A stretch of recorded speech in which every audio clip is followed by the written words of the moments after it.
Good morning, fourth class. Today we are going to start with a new chapter of our EVS book, and this is workforce and energy. So, in this chapter, we'll be studying two topics, that is workforce and energy. So, before studying workforce and energy, we need to understand what is force. Force क्या होती है? Now, first of all, observe these pictures. This boy is hitting a ball with a bat, right? This man is pushing the car. This boy is pulling the car. ये ball से hit कर रहा है, ball को hit कर रहा है bat से. ये जो मैन है ये कार को धक्का दे रहा है, पुश कर रहा है, और ये जो बॉय है ये इस रस्सी की हेल्प से अपनी टॉय कार को पुल कर रहा है, खींच रहा है. तो अब यहाँ पे क्या हो रहा है? यहाँ पे ये किस चीज को पुश कर रहा है? He is also pushing and this boy is pulling. In all these three pictures what kind of work is being done? क्या काम हो रहा है यहाँ पे? If you can make out क्या हो रहा है यहाँ पे? बहुत जोर लगाया जा रहा है, ठीक, right? They are using energy, जोर लगा रहे हैं, ठीक है. So in all these pictures objects are being pushed और पुल्ड. या तो किसी ऑब्जेक्ट को खींचा जा रहा है या उसको धक्का दिया जा रहा है. The cricket ball and car are being pushed while toy is being pulled. तो ये सब जो पुशिंग और पुलिंग है इसको बोलते हैं फोर्स. जब हम किसी चीज को पुश करते हैं या किसी चीज को पुल करते हैं तो उसको बोलते हैं force. What do we call it? We call it force. Force क्यों बोलते हैं? क्योंकि हम खींच रहे हैं, हम जोर लगा रहे हैं उसमें, राइट? हम जोर लगा रहे हैं. तो एनी पुश और पुल इज कॉल्ड फोर्स. किसी भी चीज को पुश करना या पुल करने को हम फोर्स बोलते हैं, ठीक है. हम जोर लगा के उस काम को करते हैं. Force is use to perform many action such as opening door, closing door, dragging sack, pushing और pulling almirahs. All these actions need force to be done.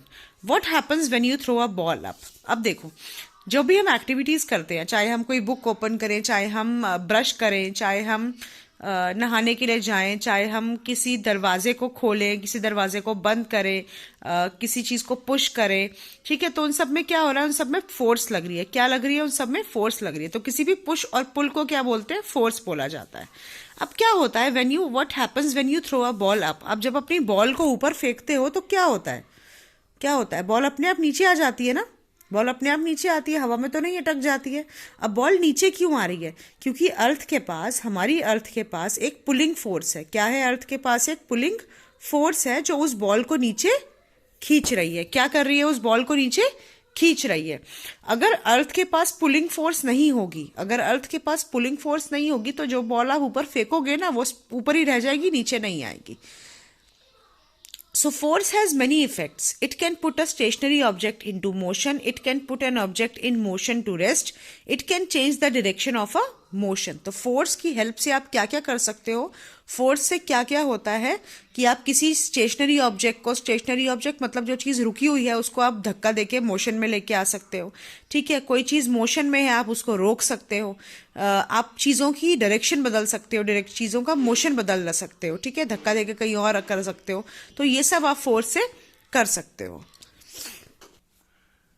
It can change the shape and size of the object. और क्या कर सकता है? Force जो है वो किसी भी ऑब्जेक्ट के शेप और साइज को चेंज कर सकता है, ठीक है.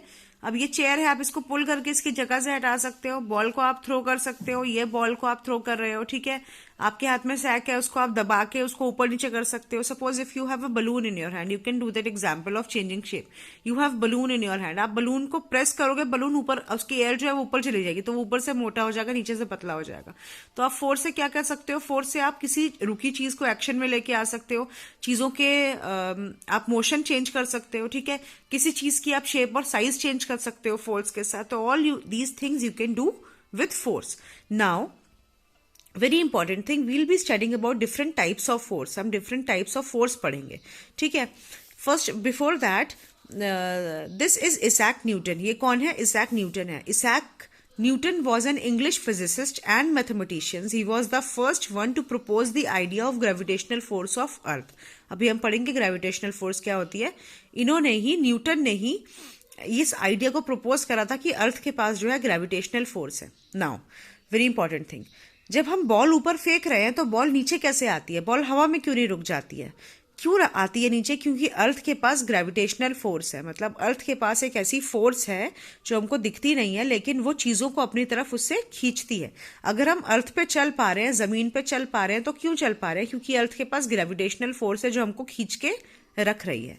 तो the pull of the earth is called gravitational force. जो अर्थ के पास पुल है जिसकी वजह से अपनी चीजों को वो अपने पास खींच के रख सकती है, उसको बोलते हैं ग्रेविटेशनल फोर्स। क्या बोलते हैं उसको? ग्रेविटेशनल फोर्स बोलते हैं। Now you must have seen people in spaceship. आपने स्पेसशिप में लोगों को देखा होगा, वो स्पेसशिप में उड़ रहे होते हैं, राइट? वो they are flying in the spaceship, ठीक है। या फिर कोई मून पे गया, मून पे उसका पैर नहीं लग पाया, ठीक है।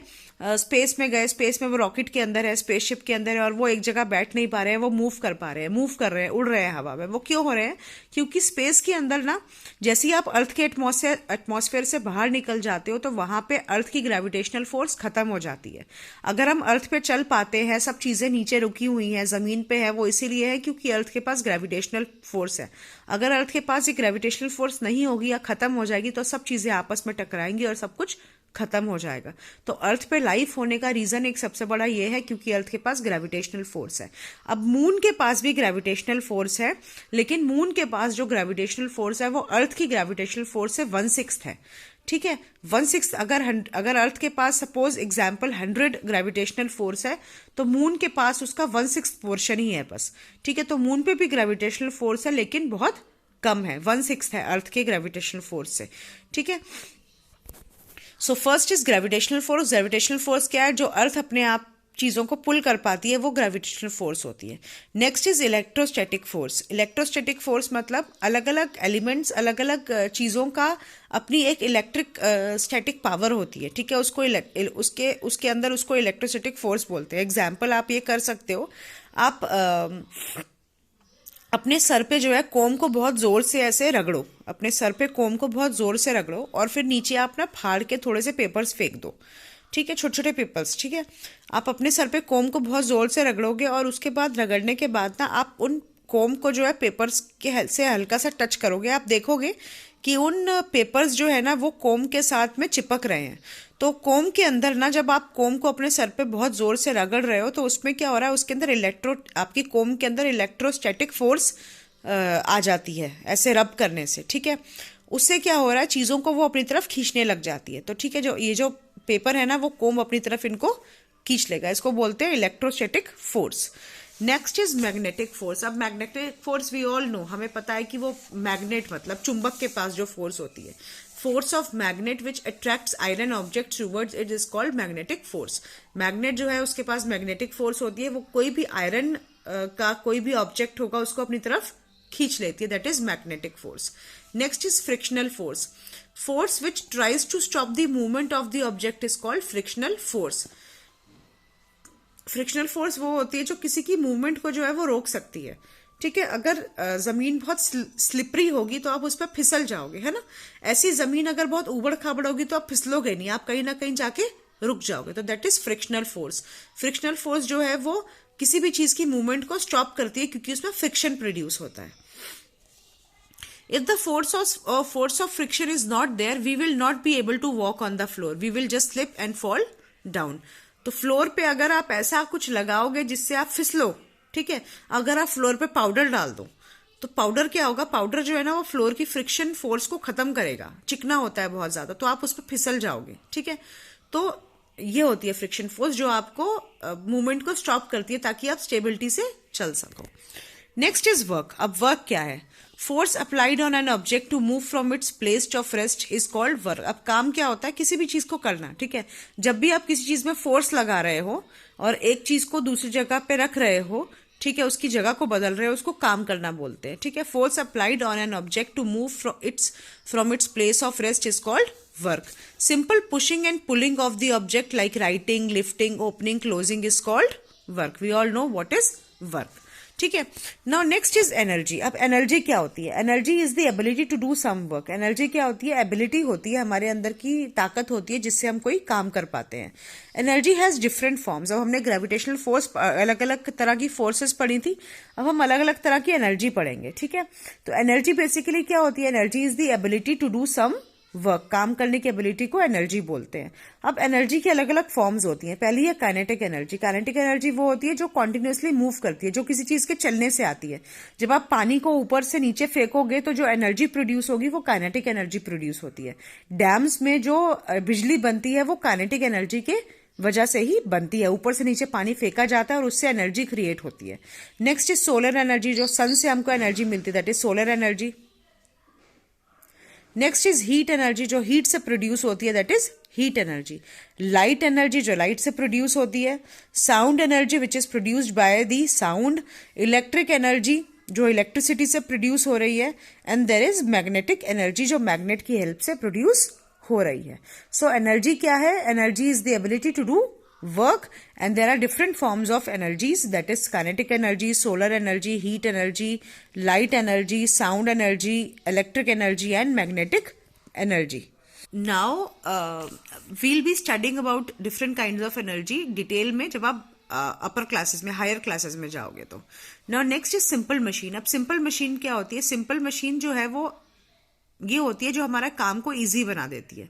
ठीक है, हम कोई काम कर रहे हैं, अगर ऐसा हमारे पास कोई डिवाइस आ जाए जो हमारे काम को आसान बना दे, उसको मशीन बोलते हैं।